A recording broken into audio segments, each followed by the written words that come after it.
President Assad claims that some countries, particularly members of the US-led coalition, are not ready to accept the success of Palmyra's liberation. He was speaking to Sputnik news agency in his first international interview since ISIL was defeated in the ancient city. It's been 2 days since Palmyra was liberated, but a number of countries, some involved in fights against terror and who are members of the US-led coalition, haven't made their assessment. I want to be clear. I'm talking about regimes in France and the UK. They haven't made any comment yet. There are reasons for that. Firstly, the occupation of Palmyra by terrorists a year ago became evidence of the coalition's failure and a lack of seriousness in fighting terrorists, especially ISIL. The liberation of Palmyra took place with Russia's help. It's another factor that shows the lack of seriousness on behalf of Western countries.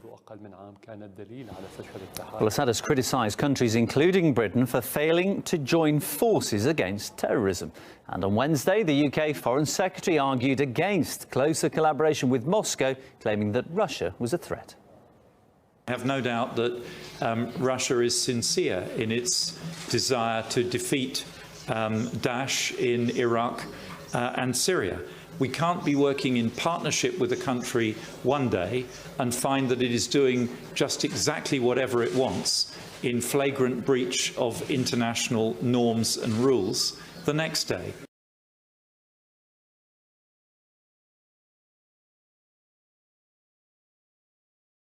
The U.S., though, is about to test the resolve of China over its expansion of artificial islands in the South China Sea. The fact that we know this tonight is causing a great deal of anxiety at the Pentagon. And that's not all they're worried about. National security correspondent Jennifer Griffin has that story tonight. A senior U.S. defense official confirms the U.S. Navy plans to send the USS Lassen, a Navy destroyer, to within 12 nautical miles of the disputed Spratly Islands in the South China Sea within the next 24 hours to challenge China's claims to the artificial islands. The USS Lassen is armed with Tomahawk missiles and is positioned to carry out the operation. Senior Pentagon officials are angry about the leak and may even consider calling off the operation due to security concerns. The Spratly Islands are the artificial islands that China has been building, adding miles of shoreline and laying down what look like military runways, adding to concerns of U.S. allies who want the U.S. Navy to protect these valuable shipping channels. President Obama met with the Indonesian president at the White House today to discuss the effort to defeat ISIS and concerns about Chinese aggression in the South China Sea. Defense Secretary Ash Carter and Chairman of the Joint Chiefs General Joe Dunford leave for Asia on Friday. Meanwhile, U.S. Pentagon and intelligence officials are warning that an uptick in Russian submarine activity near vital undersea cables could cripple the nation's ability to communicate in the event of a war. If you make cuts in the right places, take you months, years to go out and maybe repair and try and figure out where these cuts were made.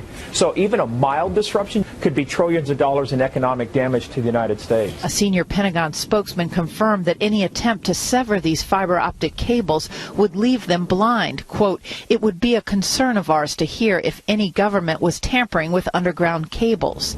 The commander of U.S. naval forces in Europe said recently Russian submarine patrols have risen by 50% since last year and pose a direct threat to NATO. The Pentagon took note last month when a Russian spy ship, the Yantar, cruised along the east coast of the United States en route to Cuba near some of these vital undersea cables. Brett? Jen, what can you tell us about this video released this weekend showing that hostage rescue in Iraq?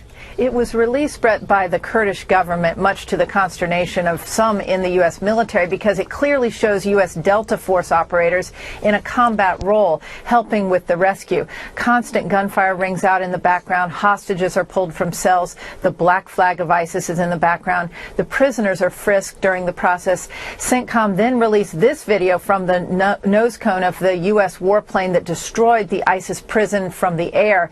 It is a more clinical picture of war. These videos attempt to answer the question, was the operation worth it? Army Master Sergeant Joshua Wheeler, an elite commando, was killed during the raid. Brett? Jennifer Griffin live at the Pentagon. Jennifer, thank you. Well, right now, growing concerns over China's actions in the South China Sea after Beijing deployed fighter jets to a contested island there just days after it reportedly sent radar and surface-to-air missiles, a move seen as a major escalation. China's intent to militarize the South China Sea is as certain as a traffic jam in D.C. You say that's pretty certain. Let's bring in Gordon Chang, Asia analyst and author of The Coming Collapse of China. Gordon, we've talked about this quite a few times. This isn't just about territory, a land grab for China. Talk to our viewers a little bit about what's at stake, considering the shipping lanes that are around these islands. Yeah. Each year, there's $5.3 trillion of commerce on and over the South China Sea. But it's more than just that dollar value. The United States has stood for freedom of navigation for more than 2 centuries, and we defend the global commons. We can't have China or any other nation close off international waters and airspace, because if we do that, the open architecture that we put together after the end of the Second World War, which has brought all this peace and prosperity to the world, that will be over. That's what's at stake. Interesting. So it's not just the cost to maybe every single American consumer, as somehow these shipping lanes were restricted, but also philosophically, what our country stands for is also at stake, as you point out. Why is China making these moves now, Gordon? You know, this is really puzzling, because in the past, China made small advances, hoping not to sort of provoke a reaction.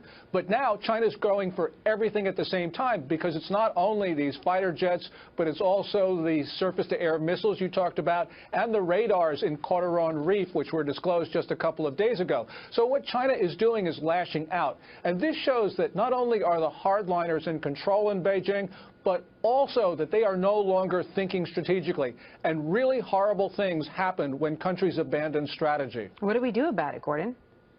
Well, there are a number of things. First of all, we got to work with our partners in the region, which includes almost every country, to have joint patrols in the South China Sea. We need to contain China, but also we need to end these military-to-military exchanges we have with the Chinese Navy, especially, because this is the last time that we need to be showing friendship to the Chinese. We have to start imposing some costs, and those costs may have to be economic as well, because the Chinese economy right now is in severe distress, so we can push the Chinese back, but only if we use the leverage that we have in our control. So here's what China says. This is the foreign ministry spokeswoman saying this just this week. There is no difference between China's deployment of necessary national defense facilities on its own territory and the defense installations by the United States in Hawaii. What do you think of that reasoning? That reasoning is really wrong. First of all, there is no territorial dispute to Hawaii. But with regard to Woody Island, which is where these fighter jets have been deployed to, they're disputed by Vietnam and Taiwan. Also, with the other islands in the Spratlys, in the southern portion of the South China Sea, there you have about 6 or 7 claimants. You've got not only Taiwan and Vietnam, the Philippines, Brunei, Malaysia, Indonesia, Vietnam. So basically what you've got is a multinational dispute. So this is very different from Hawaii. You know, no one's talking about a dispute over Kansas, and that's really what China is trying to say, that this is just like Kansas. But now that we've seen China make these moves and we've watched them build up these islands over the last several years, we've got this great reporting from our Pentagon team about the surface-to-air missiles going in, now fighter jets. Are we past the point of no return, Gordon? Is there the thinking that China all of a sudden is going to say, okay, you're right, we're going to collect all our gear and we'll bring it back to Beijing? Or are we in a totally different scenario now that really gives us one path forward, and that is China maintaining control of these islands? Yeah, I think in many ways we've passed the point of no return, because, first of all, Xi Jinping, the Chinese ruler, is very much a nationalist. He's very arrogant. He believes in Maoist foreign policy. But even worse, we have the military now becoming much more powerful in the Chinese political system. You know, people say that Xi Jinping controls the military, but he relies upon them for the core of his political support. So they get to tell him what to do. And we've seen evidence of that in the East China Sea, where they declared an air defense identification zone in 2013. They're about to do the same thing in the South China Sea with all of these missiles and planes. So clearly the military now, I think, is calling the tune. And this is a very dangerous situation, because you have disorganization at the top of the Chinese political system. Just quickly before I let you go, I mean, what do you think are the scenarios that are out there now that they have the fighter jets, now that they have the surface-to-air missiles, now that they have the reports of their defense systems along the coral reefs? Are they are they going to prove a point by trying to take out a ship, a cargo ship, or a plane? What is really their next move? How dangerous can this be? that really is the next move, and the question is whether they're going to take it.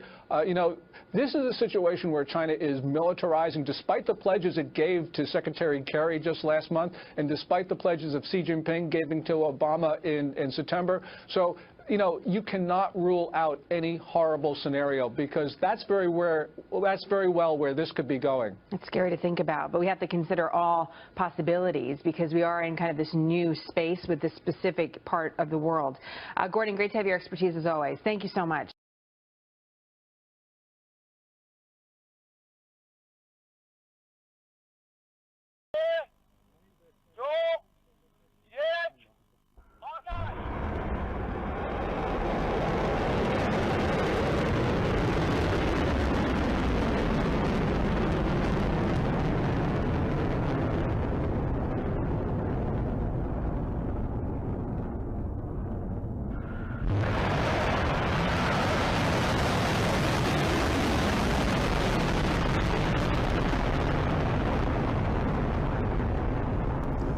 رزمایش موشکی اقتدار ولایت از چند روز گذشته در نقاط مختلف پهنه سرزمینی ایران اسلامی آغاز شده است.